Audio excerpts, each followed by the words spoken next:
14 फरवरी 2025 को मध्य प्रदेश के गुना शहर में एक फ्लैट के बाहर अलका बार बार डोरबेल बजा रही थी, लेकिन उसके बेटे अभी की तरफ से कोई जवाब नहीं आ रहा था।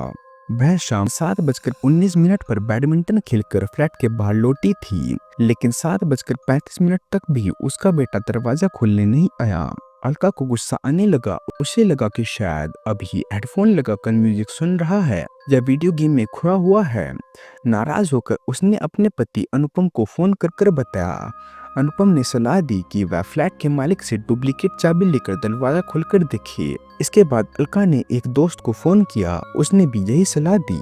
तब अलका फ्लैट मालिक के घर गई और हालात समझाकर चाबी मांगी। फ्लैट मालिक की पत्नी ने उसे चाबियों का एक गुच्छा दे दिया। अलका ने उन्हें लेकर एक एक करके ताले में आजमाना शुरू किया और कुछ कोशिशों के बावजूद एक चाबी से ताला खुल गया। वह गुस्से में बेटे को आवाज लगाती हुई अंदर दाखिल हुई और लिविंग रूम, बेडरूम और यहाँ तक कि किचन भी देख डाला, लेकिन अभी कहीं भी नहीं मिला। उलझन और गुस्से में उसने बाथरूम की ओर कदम बढ़ाए। जैसे ही उसने बाथरूम का दरवाजा खोला, उसके मुंह से जोरदार चीख निकल पड़ी। घड़ी में समय 7:55 हुआ था। उसकी चीख सुनकर फ्लैट मालिक की पत्नी वहां दौड़ी और अलका को कांपते हुए बाथरूम के दरवाजे के सामने खड़ा पाया, जैसे उसने कुछ भयानक देख लिया हो। फ्लैट मालिक की पत्नी ने अलका को हटाकर खुद अंदर देखा, लेकिन शुरू में उसे कुछ असामान्य नहीं दिखा। तभी अलका ने फिर से चीख मारी और स्तब्ध होकर बाथरूम की ओर इशारा किया। उसने देखा कि टॉयलेट के पास जमीन पर उसका बेटा अभ्युदय पड़ा हुआ था। फ्लैट के बाकी पड़ोसी भी जल्दी ही मौके पर पहुंच गए और बिना समय गवाए पुलिस को खबर दी। कुछ ही देर में पुलिस और एम्बुलेंस वहां पहुंच गई। पुलिसकर्मी सावधानी से फ्लैट में दाखिल हुए, अभ्युदय के शव को उठाया और एम्बुलेंस में रख दिया। इस दौरान अलका गहरे सदमे में थी और बार बार चिल्लाते हुए कह रही थी, तुमने ऐसा क्यों किया? मैं वादा करती हूँ तुम्हें कम नंबरों के लिए कभी नहीं डांटूंगी। अभ्युदय के शव को तुरंत पोस्टमार्टम के लिए भेज दिया गया ताकि असल वजह का पता चल सके। सबके मन में सिर्फ एक सवाल था, क्या अभ्युदय ने अपनी खराब परीक्षा परिणामों की वजह से अपनी जान खुद ले ली है या फिर इसके पीछे कोई और खौफनाक सच्चाई थी? अगर उसका कत्ल हुआ था तो किसने किया और क्यों? जब मैंने इस केस में और गहराई से पड़ताल की तो मैं अपनी आंखों के आंसू नहीं रोक पाया। यह रहस्य वाकई दिल तोड़ देने वाला है। आइए सच को सामने लाने के लिए इस कहानी की तह में जाते हैं। अलका और अनुपम की शादी 2003 में अरेंज मैरिज के जरिए हुई थी। परिवार ने उन्हें मिलाया था और शुरुआत में सब कुछ खुशहाल और उम्मीदों से भरा लग रहा था। अनुपम बैंक में एक स्थिर और सम्मानजनक नौकरी करता था, मेहनत करता और परिवार का अच्छे से ख्याल रखता था। जिंदगी अच्छी चल रही थी, लेकिन शादी के सिर्फ 2 साल बाद एक बड़ी समस्या सामने आई। कितनी भी कोशिश करने पर भी वे बच्चा नहीं कर पा रहे थे। यह बात दोनों को बेहद दुखी कर रही थी और उनके परिवार भी चिंतित थे। उन्होंने कई डॉक्टरों से इलाज कराया, लेकिन कोई भी अच्छी खबर नहीं मिली। और फिर एक दिन उनके पारिवारिक डॉक्टर ने एक नया सुझाव दिया, IVF, जिसे टेस्ट ट्यूब बेबी ट्रीटमेंट भी कहा जाता है। शुरू में उन्हें यह थोड़ा डरावना लगा, लेकिन अनुपम और अलका ने इसे आजमाने का फैसला किया। वे घबराए हुए थे लेकिन उम्मीद से भरे थे।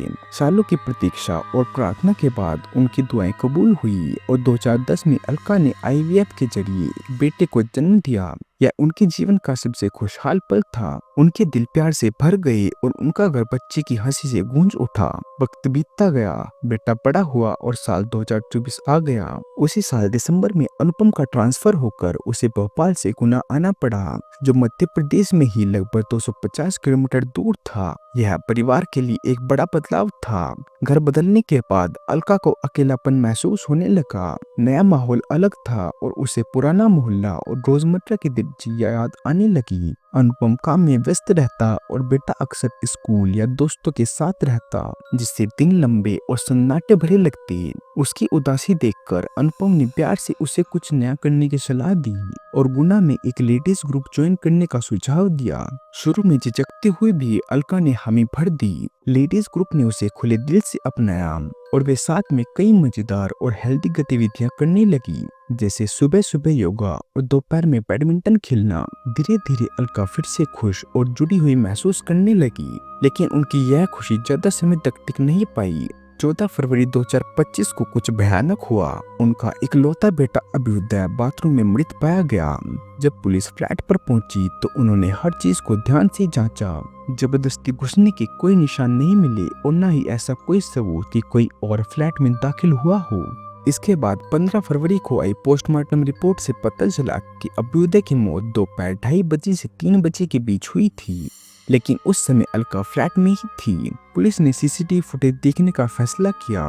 दोपहर 3:30 बजे अलका बैडमिंटन खेलते जाते हुए दिखी और करीब 6:09 या 6:10 पर वह अपने अपार्टमेंट के सामने लौटी। वहाँ उसकी मुलाकात एक दोस्त से हुई और दोनों ने 5 से 10 मिनट तक बात की। बातचीत के बाद अलका सीधे बिल्डिंग में गई और फ्लैट के सामने खड़ी होकर अपने बेटे को बार बार पुकारने लगी। यह सिलसिला 6:19 से 7:35 तक चला। इस दौरान उसने अनुपम को फोन किया और फिर एक दोस्त को भी कॉल की। पुलिस के लिए यह सवाल अजीब था कि अगर किसी माँ को पता चले कि उसका बच्चा कमरे में बंद है और बाहर नहीं आ पा रहा है तो वह 1 घंटे 20 मिनट का इंतजार क्यों करेगी, खासकर जब उसे शक हो कि बच्चा खतरे में हो सकता है।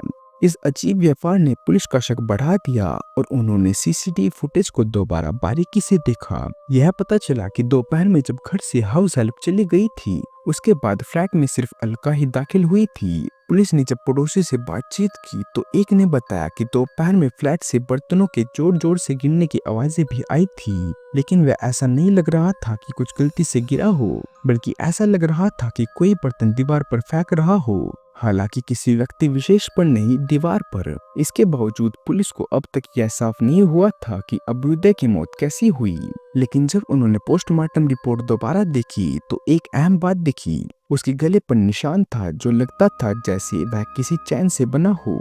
जब पुलिस ने अलका से इस बारे में पूछा तो उसने बताया कि हाँ, उसका बेटा अक्सर एक चैन पहनता था, लेकिन कभी कभी वह उसे उतार कर कहीं रख देता था और कई बार खो देता था।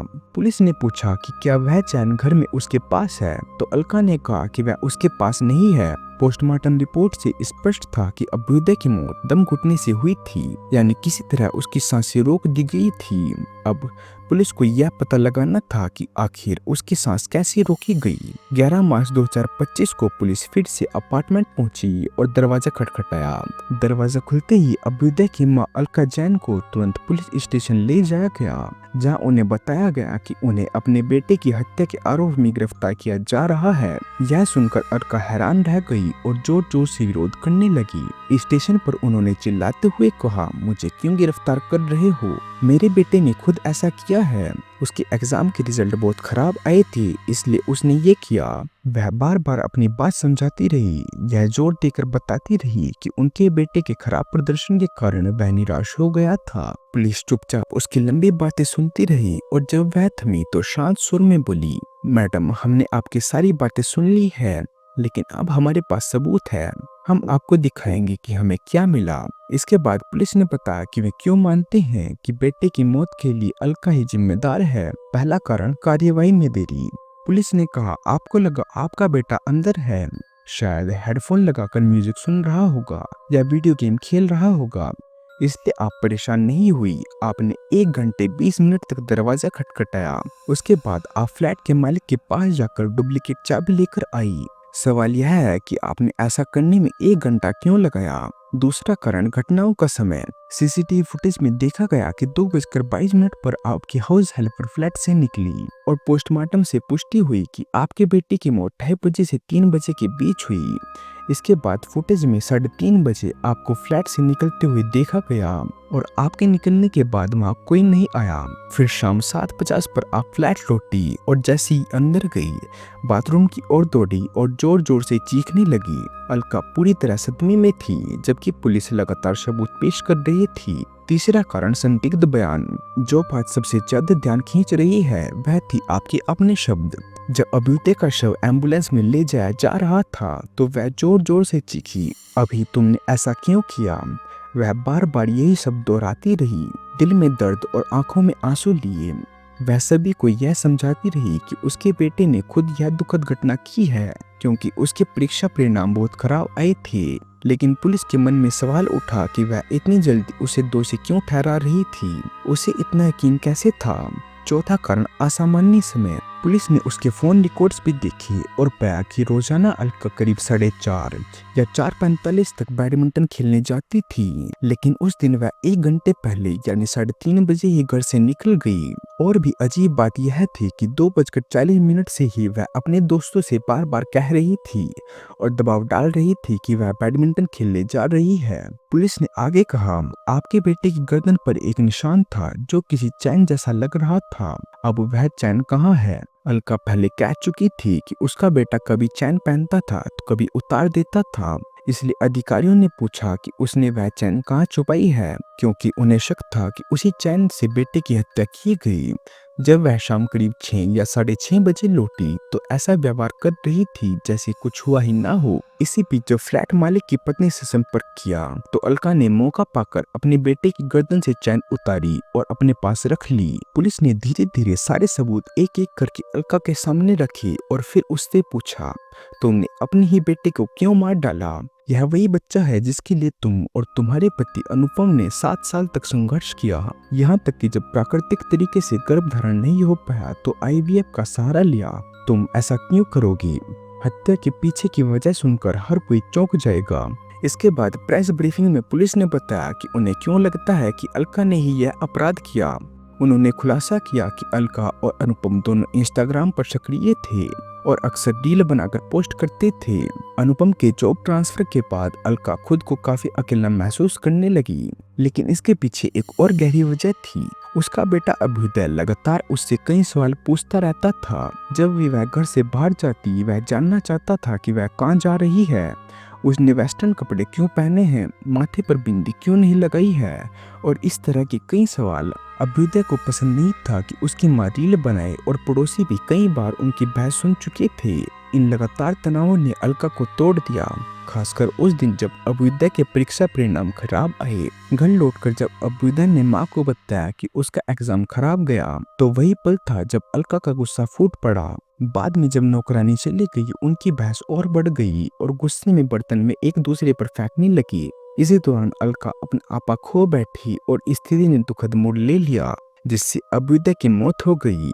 हालांकि अलका ने अब तक खुले तौर पर अपराध नहीं कबूल किया है और उसके पति अनुपम का भी यही कहना है कि अलका कभी अपने बेटे को नुकसान नहीं पहुंचा सकती। अनुपम का दावा है कि पुलिस सही तरीके से जांच नहीं कर रही है और उन्होंने अलका पर झूठे आरोप लगाए हैं। चूंकि यह मामला अभी नया है, जांच जारी है और आगे की कोई भी जानकारी मिलने पर मैं आपसे साझा जरूर करूंगा। मैं यह नहीं कह रहा कि अलका ही हत्यारिन है, बल्कि सारे सबूत मजबूती से उसी की ओर इशारा करते हैं। आप इस केस के बारे में क्या सोचते हैं? क्या एक माँ जिसने अपने बच्चे के लिए 7 साल इंतजार किया ऐसा कर सकती है? अपने विचार कमेंट्स में जरूर बताइएगा।